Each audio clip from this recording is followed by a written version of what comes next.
నమస్కారం, welcome to జనం కోసం జర్నలిజం న్యూస్.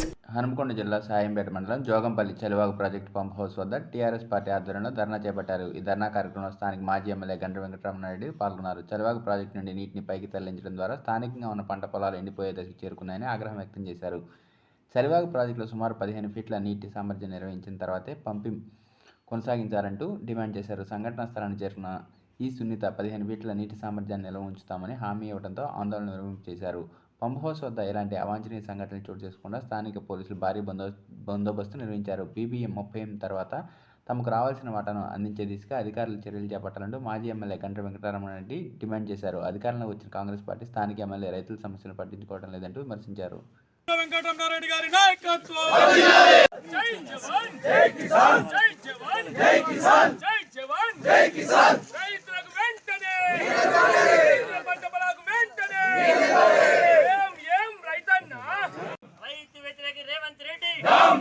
రైతులకు పంట పొలాలకు వెంటనే జై తెలంగాణ, జై కేసీఆర్.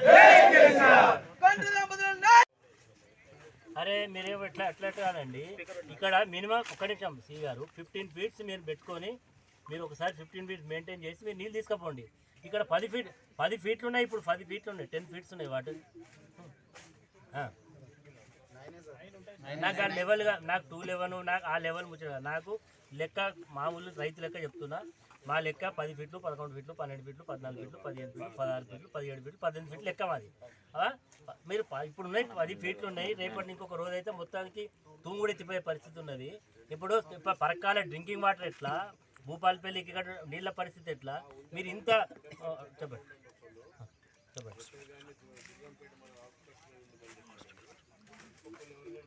మీరు 2 వస్తున్నారు, 2 తీసుకోబోతున్నారు. మీరు అవసరం రైతుల పంట పొలాలకు నీరు కాంగ్రెస్ ప్రభుత్వం వెంటనే. జై తెలంగాణ,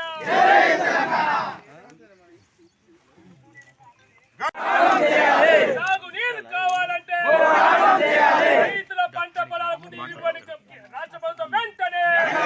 పోయిన నెలలో జనవరి నెలలో మరి ఏం చెప్తారు, వానికి పర్సెంటేజ్ ఇస్తేనే పనులు అవుతానంట. మేమేం చెప్తాం మరి అది ముందిత్తే అయిపో కదా, బంద్ కాక ముందిత్తే అయిపో కదా, నెల రోజులు అయితే టైం కలిసి వచ్చు కదా. 1 మంత్ టైము పీక్ టైం పోయింది, జనవరి నెల అంతా పంపించారు.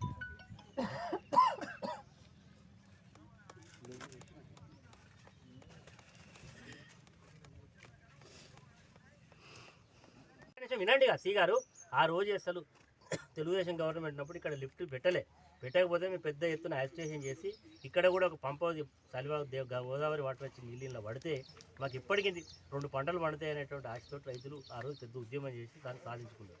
కానీ ఈరోజు ఏమైంది, మేము ఏదైతే సాధించుకున్నామో దానివల్ల నిరుపయోగం అయిపోయి మాకు ఇక్కడ కేవలం ఇలా నీళ్లు పోస్తాను తీసుకుపోతాను. దీన్ని నిజంగా క్యాచ్మెంట్ బాగా సర్ప్లైజ్ వాటరు సెకండ్ క్రాప్లో కూడా బాగా వస్తుంది మాకు పైనుంచి వాటర్.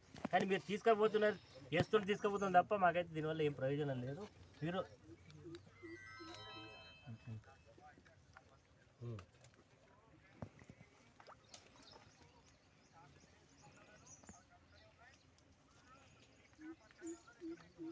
ఇప్పుడు మీరు వచ్చి చూపెడతా, నేను చూపెడతాం ఎండిపోయిన పొలాలు.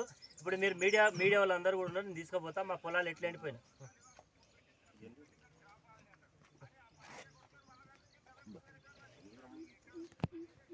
ప్రభుత్వం యొక్క అనాలోచిత నిర్ణయాల వల్ల, అసమర్థత వల్ల, చాతగానితనం వల్ల ఈరోజు రైతులు ఇంత అనతి కాలంలోనే ఆందోళనతో, ఆత్మహత్యలతో, తీవ్రమైనటువంటి నిరాశ నిస్పృహల మధ్య ఈరోజు రైతులు ఉన్నారు. అందుకు ఉదాహరణ ఈరోజు చలివాగులో మరి ఈ ప్రాజెక్టు దగ్గర ఈరోజు మనం రైతుల పక్షాన ఈ ధర్నా చేయాల్సినటువంటి పరిస్థితి వచ్చింది.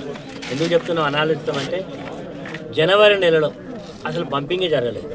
ఎందుకు జరగలేదంటే ఆ కాంట్రాక్టర్కి ఇవ్వాల్సిన 4 కోట్లు 5 కోట్లు ఇవ్వడంలో ఎవరు స్పందించకపోతే నెల రోజుల పాటు నేను నడపలేను, నేను జీతాలు ఇవ్వకుండా చేయలేనటువంటి పరిస్థితుల్లో ఒక నెల రోజుల పాటు పంపింగ్ జరగకపోవడం వల్ల ఈ అనర్థం జరిగింది. దానికి ఈరోజు వ్యవస్థలో ఎవరు తప్పంటే ఎవరు అందరూ కూడా గుమ్మడికాయ దొంగ అంటే భుజాలు తీసుకునే పరిస్థితి. కాబట్టి ఇంత రైతులను గోసపెచ్చుకునే ప్రభుత్వం మనగడ కొనసాగించడం కష్టం. సామెత ఉంటుంది, ఎద్దేసిన వ్యవసాయం రైతు ఏడ్చిన రాజ్యం బాగుండదని. ఈరోజు రైతులు ఏడుస్తూ ఉన్నారు. రైతులు తీవ్రమైనటువంటి నిరాశ నిస్పల మధ్య ఉన్నారు. ఈ ప్రభుత్వం వచ్చినాక రైతు బంధు రాలే, ఈరోజు రైతులకు రావాల్సిన బోనస్ ఇవ్వలే, రుణమాఫీ కాలే, రైతులకు రావాల్సినటువంటి ఏ విషయంలో కూడా పూర్తి నిర్లక్ష్యంతో ఈ ప్రభుత్వం వివరిస్తున్నది. కాబట్టి తక్షణమే ఈ రైతులకు ఇవ్వాల్సినటువంటి సాగునీటిని అందించడానికి ప్రభుత్వం స్పందించాలని చెప్పి డిమాండ్ చేస్తున్నాం. ఇక్కడ ఉండేటువంటి స్థానిక శాసనసభ్యుల యొక్క అసమర్థత కూడా చాలా స్పష్టంగా కనబడుతుంది. నేను గతంలో కూడా శాసనసభ్యుడు ఉన్నప్పుడు ఈ పరిస్థితి వచ్చినప్పుడు నేనే ఎవరికి అవకాశం ఇవ్వకుండా ఆనాడు అధికార పక్షంలో వచ్చి మరి ఆ రోజు జిల్లా పరిషత్ చైర్మన్ గారు నేను ఇద్దరం కూడా వచ్చి పంపులను ఆఫ్ చేయడం జరిగింది. నాకు ముఖ్యమంత్రి కార్యాలయం నుంచి కూడా ఫోన్లు వచ్చినా నేను ఒకటే మాట చెప్తున్నా, మా రైతులకు నీళ్లకు లెవెల్ మెయింటైన్ అయ్యాకనే మీకు ఇస్తాం తప్ప మా రైతుల పొలాలు ఎండబెట్టి మీకు ఇవ్వలేనని స్పష్టంగా చెప్పినాం. దానికి ముఖ్యమంత్రి గారు కూడా మరి మీరు తీసుకున్న నిర్ణయం సరైనదని కూడా చెప్పడం జరిగింది. కాబట్టి ఈరోజు కూడా ప్రభుత్వాన్ని ఒకటే పైనుండే పొలాలకు నీళ్లు పోతే ఇక్కడ ఉండే పొలాలు ఎండగొడతామంటే మాత్రం మనం చూస్తూ ఊరుకునే సమస్య లేదు. ఇది తక్షణమే ప్రభుత్వం స్పందించాలని చెప్పి డిమాండ్ చేస్తున్నాం. ఈ రకంగా ప్రభుత్వం వివరించి పంట పొలాలు ఎండగొడితే మాత్రం ఎకరాన 50,000 రూపాయల నష్టపరిహారం ప్రభుత్వం బేషరతు చేయకపోతే మాత్రం ఖచ్చితంగా ఈ ప్రభుత్వానికి మూల్యం తెలుసుకునే పరిస్థితి. మాకు DBM 38లో మాకు రావాల్సినటువంటి వాటర్ నీటి యొక్క వాటా మాకు రావడం లేదు. పైన వాళ్ళు ఎక్కువ వాడుకుంటా ఉన్నారు. దానివల్ల మాకు తీవ్రమైనటువంటి అన్యాయం జరుగుతున్నది. కాబట్టి ఆ DBM 38ని కంపల్సరీ చేయడానికైనా ఈ వాటర్ వదిలితే మా పంట పొలాలు రక్షించబడతాయి. ఇప్పుడు DBM 38 గోరికొత్తపల్లి వరకే వస్తున్నాయి, కిందికి రావడం లేదు. రేగొండ, చిట్యాల, టేకుమట్ల వరకు కూడా పోవాలి. దాన్ని గతంలో శాసనసభ్యుడు ఉన్నప్పుడు ఒక పర్యవేక్షణ పెట్టి మా అక్కడ దాని మీద మరి పోలీసుల సహకారంతో మా ప్రజాప్రతినిధుల సహకారంతో చివరి వరకు తీసుకెళ్లి మేలలో రైతులు అనేది బంద్ చేయించండి అన్నప్పటిదాకా వాటర్ ఇచ్చడం, దానివల్ల చెరువులు ఎప్పుడు కూడా మత్తడి స్థాయిలో ఉండడం జరిగింది.